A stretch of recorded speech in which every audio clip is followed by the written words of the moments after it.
ঢাকা আন্তর্জাতিক বাণিজ্য মেলার আজ শেষ দিন। শেষ মুহূর্তের খবর জানাতে যোগ দিচ্ছেন রাকিব হোসেন। রাকিব, মেলার শেষ দিনে তো একটা ধারণা পাওয়া যায় যে কি পরিমাণ ব্যবসা বাণিজ্য হয়েছে, তো আপনি কি আমাদেরকে একটা সার্বিক চিত্র তুলে ধরতে পারবেন নাকি? ব্রেকফাস্ট, টিফিন কিংবা স্ন্যাক টাইমে মজাদার আয়োজন মানে অল টাইম ব্রেড। দেখুন, শেষ দিন হওয়ার কারণে কিন্তু বিক্রেতারা যেমন তাদের পণ্য যত বেশি বিক্রি করতে পারে সেই চেষ্টাটা তারা করছে, এবং যারা দর্শনার্থী এসেছেন তারাও কিন্তু সর্বোচ্চ ছাড় নেওয়ার চেষ্টা করছেন বিক্রেতাদের কাছ থেকে। আপনি দেখতে পাচ্ছেন যে এখানে আমাদের রান্নার কাজে যেসব প্রয়োজনীয় জিনিসপত্র এখানে বিক্রি হচ্ছে এই স্টলটিতে। তো এখানে মানুষের কিন্তু এখনও উপচে পড়া ভিড়।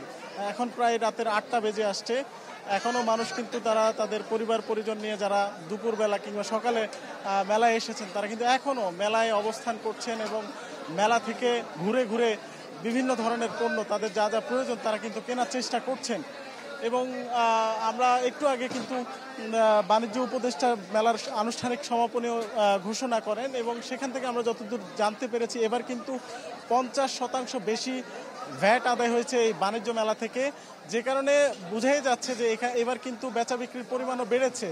এবং বেচা বিক্রির পরিমাণ বাড়ার পাশাপাশি কিন্তু এখানে দেশি বিদেশি যে স্টলগুলো প্রতি বছর অংশগ্রহণ করে তাদের অংশগ্রহণও বেড়েছে আমরা দেখেছি। এবং তবে কি পরিমাণ রপ্তানি আয় এসেছে এইবারের মেলা থেকে সেই তথ্য আসলে রপ্তানি উন্নয়ন ব্যুরো কিংবা বাণিজ্য উপদেষ্টা আমাদেরকে দিতে পারেননি।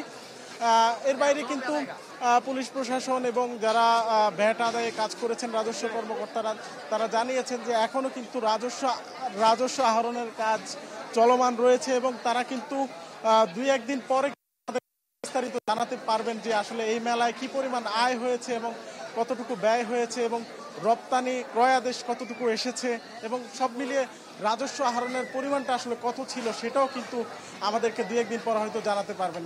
তো এই ছিল বাণিজ্য মেলার থেকে শেষ। জি রাকিব হোসেন, আপনাকে ধন্যবাদ। আজ ঢাকা আন্তর্জাতিক বাণিজ্য মেলার শেষ দিন, সেখান থেকে যুক্ত হয়েছিলেন রাকিব হোসেন।